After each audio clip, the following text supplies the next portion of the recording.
Last topic right here. Let's talk about class and race. Now, I remember there was a day when I used to tell people all the time, look, y'all looking at this world and these socioeconomics a little backwards.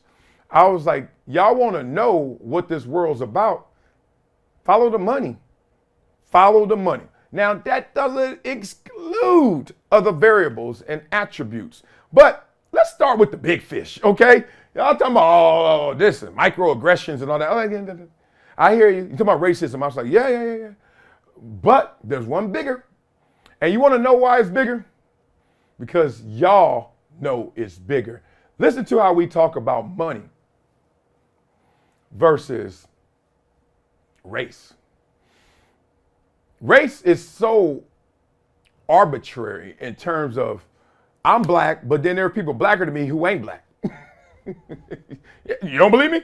Go to New York. You don't believe me? Go to the Dominican. I remember that time of my freshman year, I'm like, who's speaking Spanish darker than me? I swear, that was the first time I ever met a Dominican person. Maybe the first time I heard of the Dominican in the Republic. But I was like, y'all, he darker than me. He blah, blah, blah, blah. I was like, golly. Then I knew. Then it was Puerto Ricans. Then I was like, I'm in love. I met the ladies. Oh, it was crazy. So here we go. Class versus race. It's good to hear. This is a friend of mine, obviously. Y'all hear him, then y'all gonna know who I'm talking about. I got lit up by people talking about class versus race. You negate racism. I was like, nah, it's just something bigger going on. Y'all don't believe me? Listen to my boy Van Lathan. Let's say he converted a little bit, a lot bit. Let's listen to him. I'll say this. There's another reason why, and people are really going to dislike me saying this. I'm starting to lean toward class being a bigger issue than race. When I say that, I don't mean a more sinister issue. Race and racism and sexism are the most sinister demons in America by far. But class penetrates even inside of intraracial bonds.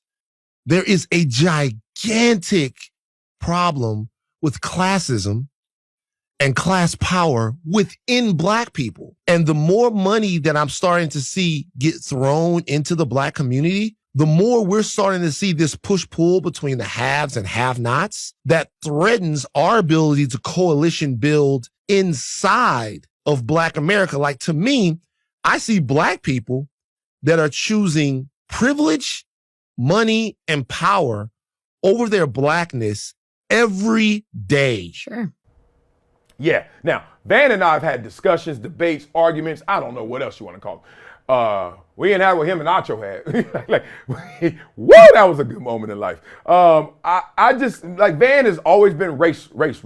And I've always been class. If you make me pick one. Right now. I'm talking about right now. And every time I have the race discussion, I always say, this is the only rule I want to implement. I always say this. Right now.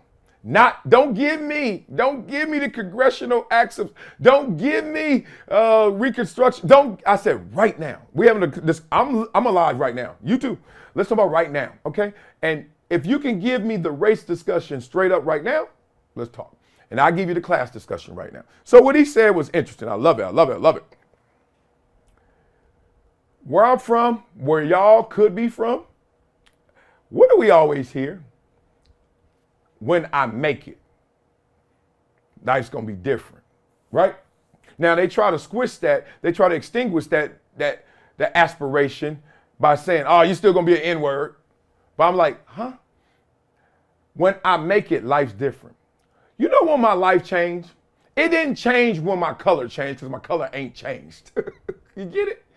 Let's just logically follow.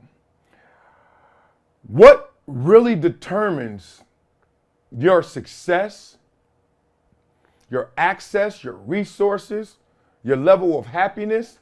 Is it really your color? Is it your epidermis complexion? Stop it. You're damn lie you know it ain't. However, you take somebody like me, food stamps, welfare, give them some money. All of a sudden, guess who I'm around? Other people with money. And guess what happens? It starts to snowball. Guess what happens? I get things done on a way different scale than I could without any money. And I'm still Black. Yep. Real talk. growing up, did I know anybody? Did I know any millionaires? Nope. Now I know many millionaires and even billionaires with an S at the end. How does that happen? Oh, you still an N word. Oh. I ain't changed my color. I changed my class. So when you start to look at the Forbes list and you see all the billionaires there, then you see sprinkled in there people like me. What changes? Like Jay-Z, let's use him as an example, right?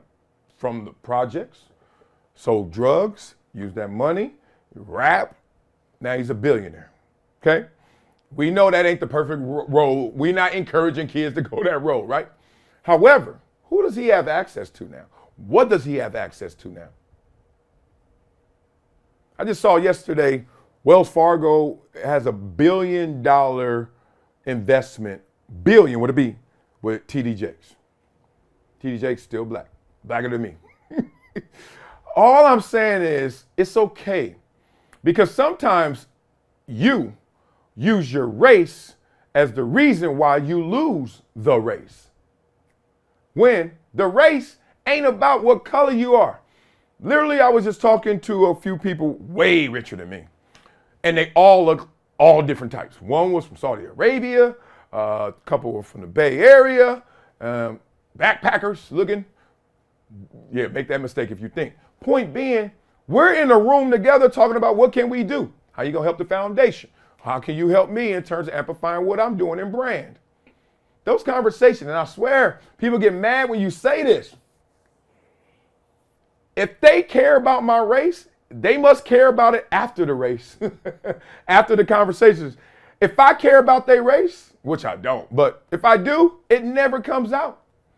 It's like, who cares? So all I'm trying to give you is a pecking order. And it's hilarious.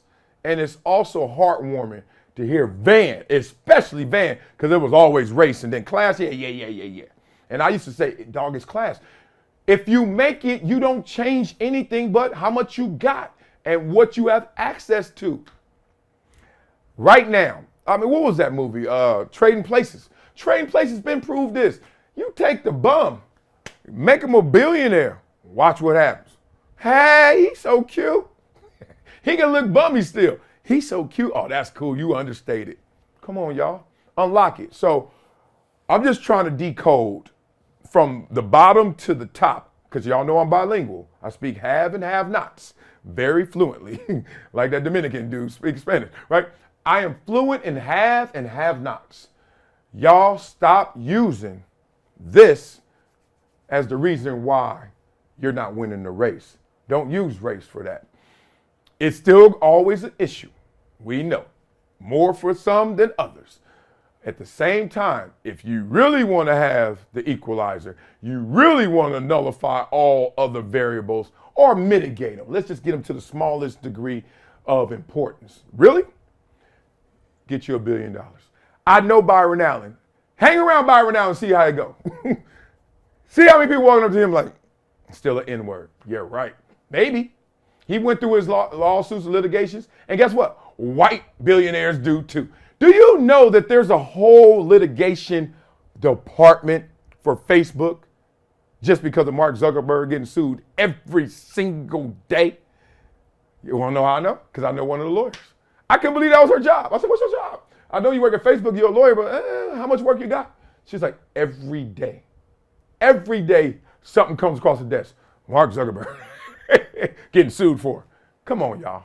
Y'all got to get with the program. All right, y'all. So tell me what you think of this. Do you believe it's class or do you believe it's race? Yes, we're going to be extreme on this one. Pick one, class or race, and break it down in the comments. I will read them.